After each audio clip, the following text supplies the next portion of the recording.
madaxweyne ku-xigeenka maamul goboleedka Hirshabelle ayaa magaalada Jowhar wuxuu tababar ugu soo xiray dufcadii saddexaad ee ciidanka booliska ee Hirshabelle. markale Ibrahim Cali Nuur ayaa warkan inooga soo diray Jowhar.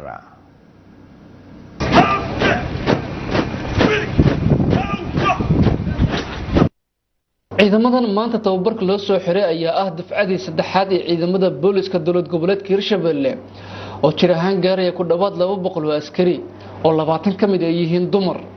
munaasabada tababarka loogu soo xirayay ciidamada waxaa goobjoog ka ahaa madaxweyne ku-xigeenka maamulka Hirshabelle, qaar ka mid ah labada gole ee dowlad goboleedka Hirshabelle, saraakiisha ciidamada qalabka sida qaybahooda kala duwan iyo kuwa amisoon, maamulka gobolka Shabeellaha Dhexe iyo mas'uuliyiin ka socotay hay'adaha qaramada midoobay qaarkood.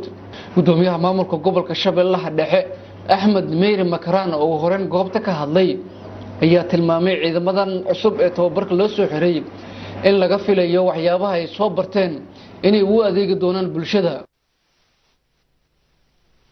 ka soo baxay wayna tuseen waxbarashadooda iyo sida ay maaragtay loogu dadaalay waqtina loo geliyay.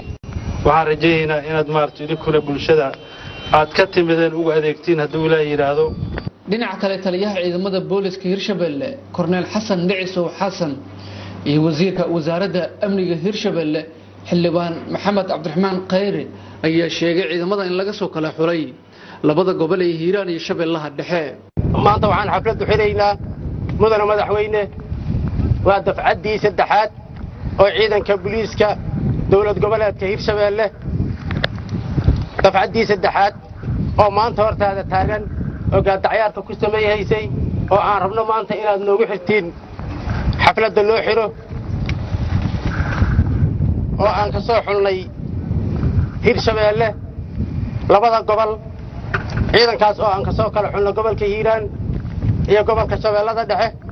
wasaaradda amniga gudaha Hirshabelle waxaa sharaf weyn u ah inay hirgeliso isla markaana ay dhameystirto 600 oo ka mid ah 800 ee loo ogolaaday iswaanka ugu horeeyay in booliska Hirshabelle ay noqdaan. ugu dambeyn madaxweyne ku-xigeenka maamulka Hirshabelle Cali Guudlaaw Xuseen ayaa ciidamada kula dardaarmay inay u diyaar garoobaan sugidda amniga deegaanada Hirshabelle.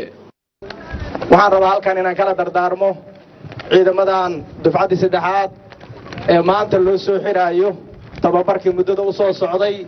waxaad qayb ka naqanaysiin ciidanka booliska Soomaaliyeed oo aad u fac weyn ayaad qayb ka naqanaysiin haddii Ilaahay raalli ka noqdo, gaar ahaan midka Hirshabelle.